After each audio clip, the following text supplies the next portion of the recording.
बेशुमार औरतें हैं जो जादूगरी करवाती हैं, कब्रों पे जाके नहाती हैं, पता नहीं क्या क्या मंत्र और जादू करती हैं ताकि किसी तरीके से खुदा उन्हें बेटा दे दे। और उसकी वजह पता है क्या है? हमारी बीमार सोच।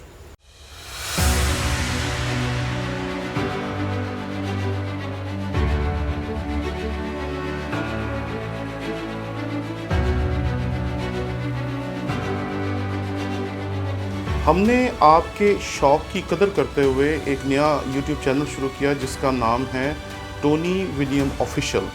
इस पे हमने कोशिश की कि अपने तमाम कोर्सेज जो पिछले 15 साल में हम पढ़ाते रहे हैं वो डाल सकें ताकि आप उससे बेहतर तौर पर सीख सकें।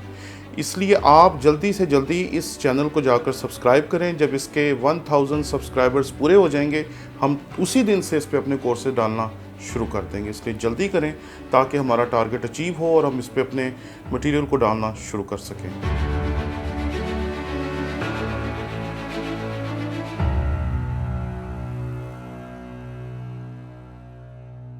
मसीह यीशु के अज़ीम वजलील नाम में आपकी सलामती हो। मेरा नाम पादरी प्रोफेसर टोनी विलियम है।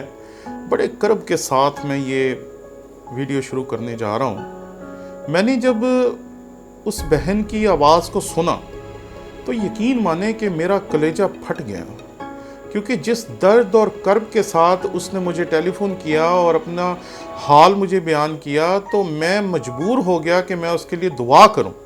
और मैंने उसके लिए दुआ की कि खुदा तुझे फलदार करे। आए खुदा उनके कलाम में से एक हवाला देखें, ज़बूर 128 और उसकी पहली 6 आयात खुदा उनके कलाम में से पढ़ेंगे। यहाँ लिखा है, मालौत यानी हैकल की ज़ियारत का गीत। मुबारक है हर एक जो खुदावंद से डरता और उसकी राहों पर चलता है। तू अपने हाथों की कमाई खाएगा, तो मुबारक और सादतमंद होगा। तेरी बीवी तेरे घर के अंदर मेवादार ताक की मानंद होगी और तेरी औलाद तेरे दस्तरखान पर जैतून के पौधों की मानंद। देखो ऐसी बरकत उसी आदमी को मिलेगी जो खुदावंद से डरता है। खुदावंद सयून में से तुझको बरकत देगा और तू उम्र भर यरूशलेम में भलाई देखेगा, बल्कि तू अपने बच्चों के बच्चे देखे। इस्राएल की सलामती हो। खुदावंद के कलाम के पढ़े और सुने जाने पर खुदावंद की बरकत हो। मुझे उस बहन ने कहा कि मुझे बार बार ये बात सुनने को मिलती है कि यहाँ पर लफ्ज़ बच्चे इस्तेमाल हुआ है, जिससे मुराद लड़के हैं, लड़कियां नहीं हैं। उसने कहा कि मेरी 3 बेटियां हैं और मैं बड़ी खुशहाल ज़िंदगी गुजार रही हूँ, लेकिन उसके बावजूद बार बार मुझे यही कहा जाता है कि चूंकि तेरे बेटा नहीं है और यहाँ लिखा है तू अपने बच्चों के बच्चे देखेगा।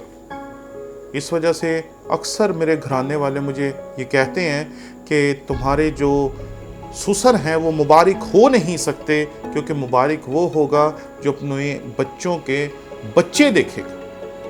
और चूँकि हमने अपनी ज़िंदगी में सिर्फ 3 बेटियों को जन्म दिया है और आगे हमारा कोई बेटा नहीं है, इसलिए क्या हमारे ससुर मुबारक नहीं? मैं हैरान हूँ कि आप किन आँखों से खुदावंद के कलाम को पढ़ते हैं। कब ये तासुब हमारी ज़िंदगी से निकलेगा, कब ये नफ़रत हमारी ज़िंदगी से निकलेगी, कब हम लोगों को कांटे चुभोने के इस अमल से बाहर निकलेंगे। बेशुमार औरतें हैं जो जादूगरी करवाती हैं, कब्रों पे जाके नहाती हैं, पता नहीं क्या क्या मंत्र और जादू करती हैं ताकि किसी तरीके से खुदा उन्हें बेटा दे दे। और उसकी वजह पता है क्या है? हमारी बीमार सोच।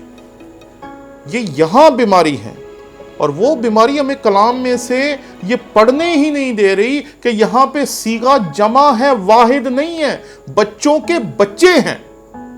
तो आप इसमें सिर्फ लड़का कहाँ से निकालना है? कलाम में तो ऐसी तफरीक ही नहीं है। यहाँ सीगा जमा है, बच्चे हैं।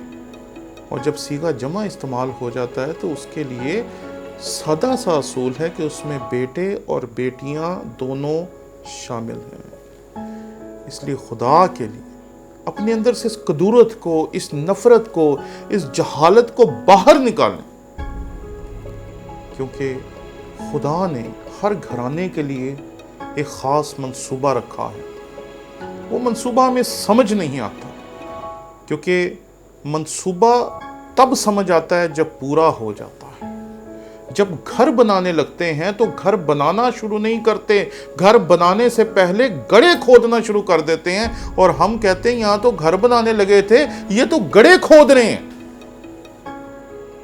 इसलिए याद रखें कि जब तक गहरा गड्ढा ना खोदा जाए तब तक बुलंद इमारत नहीं बन सकती।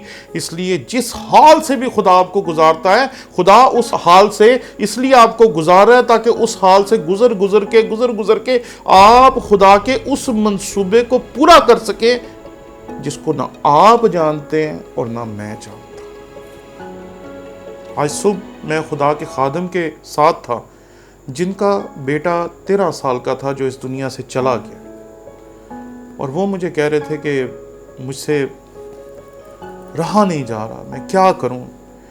तो मैंने उन्हें कहा कि आप अभी खुदा के मंसूबे को नहीं समझ पा रहे, क्योंकि खुदा जब भी हमारी ज़िंदगी में कुछ दुख, कुछ कर्ब, कुछ परेशानी और इस तरह की चीज़ें शामिल करता है तो उन चीज़ों की कड़वाहट से हम इस काबिल हो जाते हैं कि हम इस दुनिया की कड़वाहट पर गालिब आ सकें और इस दुनिया के लिए बड़े बड़े काम कर सकें।